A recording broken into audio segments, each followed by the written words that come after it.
Um ano após, em 1930, os arquitetos reúnem-se novamente para o terceiro Cian, dessa vez em Bruxelas, na Bélgica. E agora eles vêm com o tema do lote racional, ou seja, a racionalização da área de habitação humana. Esse Cian foi considerado, inclusive, pelo crítico de arquitetura, Kenneth Frampton, autor do livro A História Crítica da Arquitetura Moderna, se eu não me engano é esse o título, vou deixar na descrição e vou deixar aqui também no vídeo para o título correto do livro. Mas ele considera que este foi o Cian que encerrou a primeira fase dos Cians, que foram esses três primeiros, que tratam a habitação mínima humana, né, ao longo desses três primeiros Cians. O tema varia de acordo com alguma escala de intervenção, mas trata necessariamente da habitação mínima humana. E esses três ciãs foram dominados aí por arquitetos germânicos, devido a tudo que estava ocorrendo na Alemanha nesse tempo, né? Então, toda a preocupação do Estado e do Estado alemão com a habitação, habitações populares, né, para a classe trabalhadora que havia migrado para a cidade e estava padecendo disso, todo o investimento e etc. Então, esses arquitetos acabaram dominando esses três primeiros ciãs com participações, com argumentações e até mesmo contribuindo com as experiências que eles estavam vivenciando consecutivamente, né? Quase que junto com esses ciãs, eles estavam no trabalho, vinham para o cian, digamos, com toda já aquela carga fresca na memória para poder contribuir. Então, embora o título, né, o tema principal do cian era a divisão racional do lote, o trabalho, das equipes que abordou com mais foco esse trabalho, que teve como título a urbanização racional de terrenos, esse trabalho não teve muita relevância e nem teve muita divulgação, porque ele foi um pouco desenvolvido, digamos assim. O trabalho de maior relevância do Cian foi o proposto por Walter Gropius, que tinha como tema a altura das edificações, né? Então, o título do trabalho de Gropius era alto, médias ou baixas, com um ponto de interrogação. E esse trabalho, então, foi bem debatido e teve aí um foco grande de divulgação e chamou a atenção pela riqueza da exploração que o Gropius deu ao tema. E, obviamente, ele defendeu que as edificações deveriam ter uma altura considerável para até mesmo defender a sua ideia de densidade que ele já tinha exposto no último Cian. Então, o debate todo conclui que a verticalização é o caminho para a cidade moderna, para a cidade funcional, porque ela libera no solo mais área para ser ali, né? E essa área já seria uma área de lazer para as pessoas.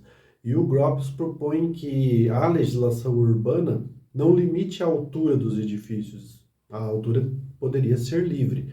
Ela deveria limitar a densidade da área. Então, de acordo com vários estudos que fossem feitos para a cidade, deveria se chegar ali a uma densidade adequada e naquele recorte de terreno era estipulado pela legislação uma densidade.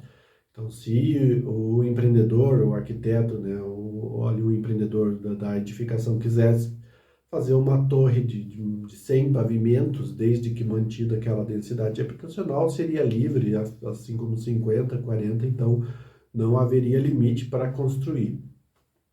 Isso foi muito bem difundido, inclusive se a gente observar lá no vídeo que eu fiz também sobre o Le Corbusier, das cidades que ele propõe, a sua cidade radiante, né, ela tem muito dessas ideias já de verticalização, naquelas torres que ele propõe ali no centro, mas ele propõe torres altas, altamente densas, com um parque ao pé da cidade. Então são ideias que ele traz aí do terceiro Cian, vem apresentar no quarto Cian, e depois ele faz toda a sua divulgação ao longo da década de 30, calcado nessas ideias discutidas no terceiro Cian, e obviamente, né, a cidade radiante ela traz muito dos outros Cians, são conhecimentos agregados aí na carreira do Le Corbusier.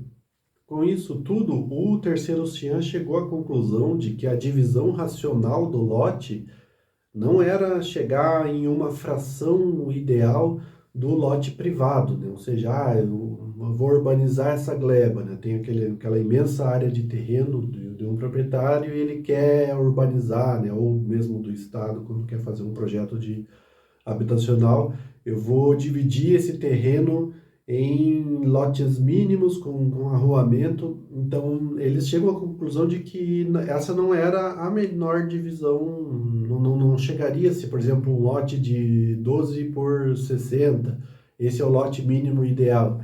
Eles chegam à conclusão de que não há lote mínimo ideal privado. Então aí está uma grande sacada que a gente vai observar nas cidades modernistas, principalmente em Chandigarh, né? Falei também dela dessa cidade, nas cidades do Le Corbusier, e também em Brasília nas superquadras.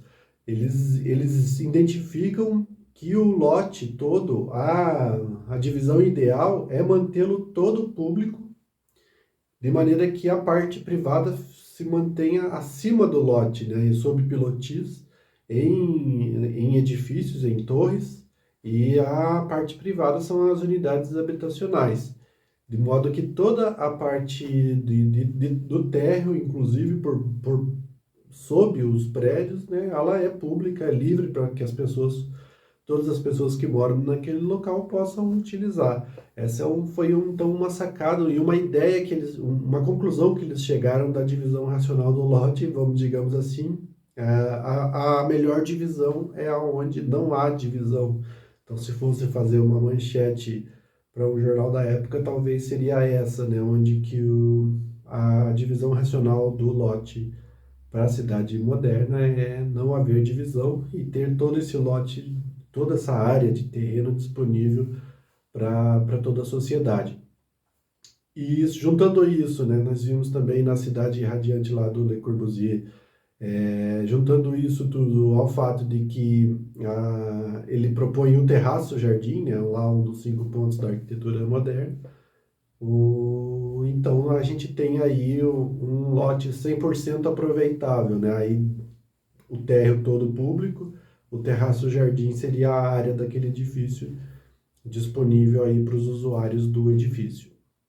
Então, finalizando esse evento, observa-se que essa primeira fase do Cian, e esse evento, principalmente o terceiro Cian, ele extrapola a escala de vizinhança, né? Então, se no segundo Cian a escala de trabalho era aquela escala de vizinhança, né, digamos assim, do prédio onde você habita, e a escala abordada era ainda o mercadinho da esquina, o cinema próximo da casa, a farmácia, o parque, a escola.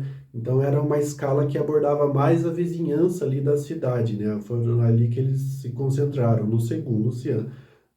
Nesse terceiro Cian, isso já é extrapolado, né? Então o horizonte de pensamento deles já é mais a nível da cidade como um todo, a cidade globalizada, onde eles chegam a essa conclusão do lote, da divisão do lote mínimo e principalmente da verticalização dos edifícios, liberando aí o espaço para toda essa grande parque verde que teria ao pé aí dos edifícios, para fazer vias, né, quer seja para metrô, para ferrovias, ou mesmo, principalmente, né, naquele caso, e naquele momento em que o automóvel estava sofrendo aí o boom, né, de produção, e é aí que o Le Corbusier começa a esboçar e a propor aí os seus primeiros estudos da cidade radiante, já tão falado aqui neste Cian.